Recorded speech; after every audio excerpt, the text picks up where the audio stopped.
Hey everyone, this is Chris here, and today is September 15th, 2021, and in this video we're going to be discussing the results of the US Open finals between Novak Djokovic and Daniil Medvedev. Now, of course, probably as all of you guys know, Novak Djokovic was going for the calendar year Grand Slam, which was last achieved 52 years ago by Rod Laver. And Daniil Medvedev, on the other hand, was going for his first Grand Slam. Also, I should point out that Djokovic was going for a record-breaking 21st Grand Slam singles title, which would, of course, put him ahead of Roger Federer and Rafael Nadal and give him the most Grand Slams of any player ever in the history of the game. So there was a lot riding on this particular match. Djokovic came out in this match very tight. He got broken in the opening game.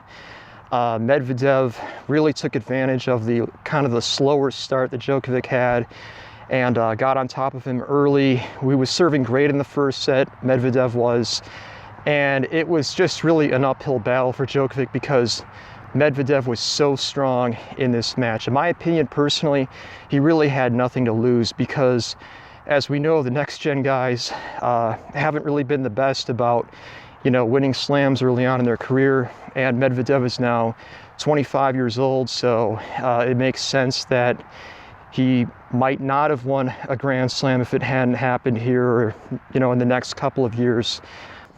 So, what does this mean for Daniil Medvedev, and also what does this mean for Novak Djokovic?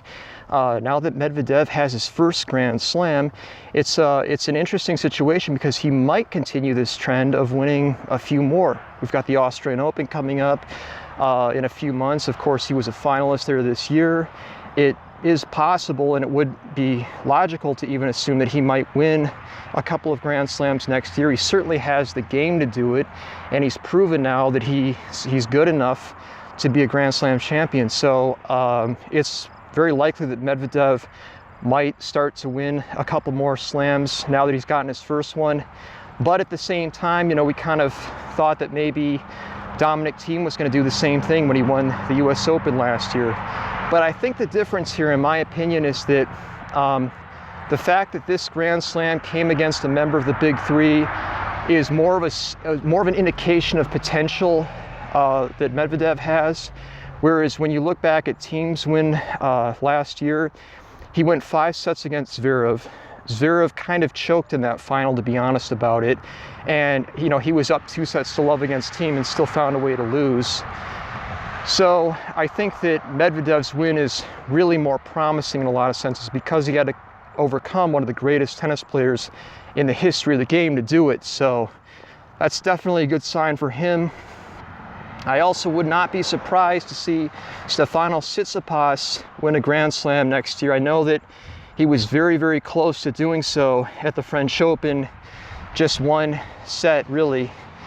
And I wouldn't be surprised to see him win the French Open next year, or maybe even the Australian Open. He's also done pretty well at that tournament over the years. So anyway, for Djokovic, it's a disappointing outcome, obviously. Even for myself, I'm not really a huge Djokovic fan, but I wanted to see him get it. I wanted to see the calendar year Grand Slam. I mean, it's been so long since it's the last time this was done. It would have been great to have witnessed that. But in either case, I think we can agree that the future of tennis is starting to look a little bit brighter now that we have a 20-something-year-old Grand Slam winner again, instead of everybody being, in their mid-30s now, which is a nice thing. Let me know what you guys thought of the final. Would love to hear from you. Hope you're all doing great, and take care. I will see you at the next one.